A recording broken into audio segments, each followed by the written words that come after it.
ส่วนถนนหนทางสายท่าแร่สีสงครามนะพี่น้องเนาะเดี๋ยวพาพี่พี่น้องมาเลาะเบิ่งถนนหนทางตามบ้านนอกคอกนาของเราพี่น้องแต่ผมจะเลาะลงจากนี้ผมสิเลาะเบิ่งไงถนนริมห้วยพี่น้องนะออกจากถนนลาดยางลงไปเบิ่งถนนริมห้วยถนนริมห้วยนี่เพิ่นยังบ่ได้เทคอนกรีตนะพี่น้องนะเพราะคนยังบ่ได้มาอยู่เพียงแต่เพิ่นเฮ็ดให้คนมาเที่ยวไปให้ไปนาธรรมดาเพิ่นเลยยังบ่ได้เทคอนกรีต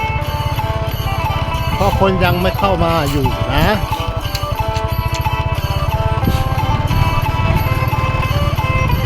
ต้องให้ท้องนากลายเป็นป่าอ้อยเลยพี่น้องอีกสักระยะบ้านเราจะไม่มีนาทำนะผมบ้านเลยน่าจะปลูกอ้อยปลูกยางปลูกมันเบิดพี่น้องอันนี้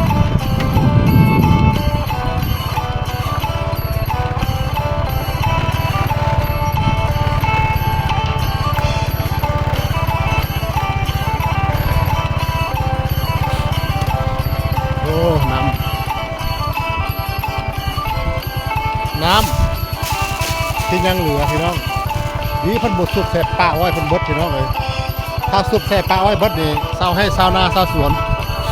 จะไม่มีน้ำดูดใส่สวนมะเขือเขือได้ไง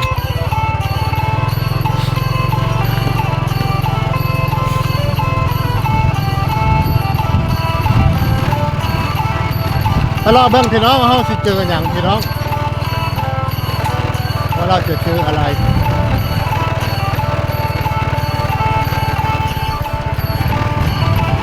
โอ้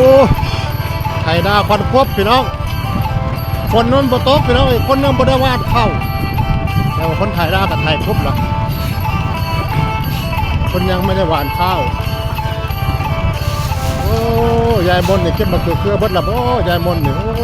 กำลังเก็บพี่น้องคนกำลังเก็บมาเครือ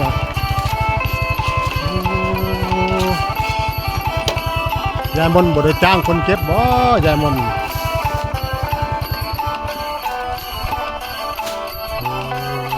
โอ้คนบ่ได้มาเก็บเองเลยบ่ครับนี่โอ้ยโอ้เก็บเองคนเองกำลังขึ้นเสื้อเพิ่นปลูกลาเพิ่นบ่นี่คือน้อยแท้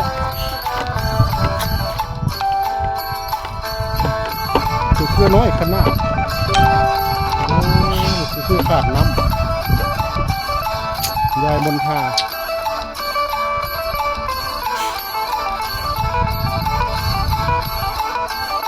เจ้าของหน้าไปนอนรีนอนทางไหนเด้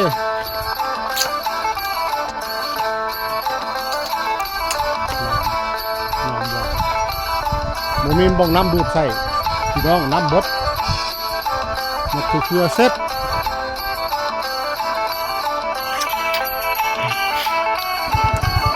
สงแซมมาเครือบ่พอน้ำพี่น้อง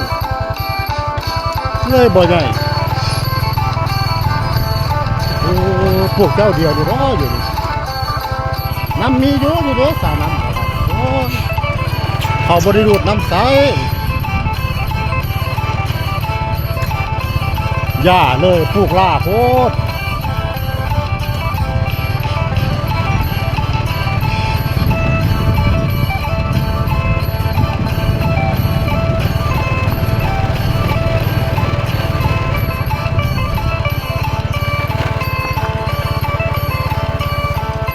ช่วงนี้ช่วงฤดูแล้งน้ำบ่มาพี่น้องเอ้ยฝนบ่มาฝนบ่ตก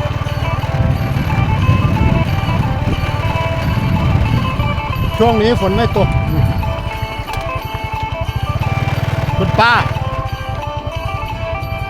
ปลูกอะไรเนี่ยทั้งนี้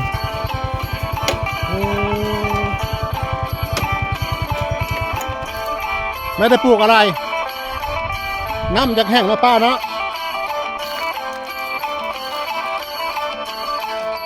โอ้ขัดบ่ห้ามไว้เนี่ยแห้งหมดเลยแล้วห้ามไว้จะบ่หา โอ้โหคำบ่ห้ามไว้เบิดเลยนี่นับนี่โอ้ใครจะห้ามทันเนาะแม่นบ่ที่ใดๆเนาะห้าไว้ใส่แม่นเพิ่นคือเพิ่นชิมหรือบ่มันคือเครือพ่นอาสาฮะอันไดมอนด์ฮะโอ้เขาเจะจ้างมาเก็บบ่โอ้แต่ว่าเขาสั่งให้เฮาตั้งหากโอ้แล้วแต่เขาสิให้ฮื้อโลเท่าไหร่โอ้มันดึกลงมันปลูกล่าเนาะปลูกล่าป้าปลูกล่าแล้วมันลงเขาบอกน้อยพวกตัวหัวปีได้ซะเขายังได้3 บาทกว่าผมว่าบอกแล้วก็มาคืออันราชนีในกาโลละ60 กว่าผมเขาขายอันนี้มันล่าไว้มันล่าแล้วบ่ทัน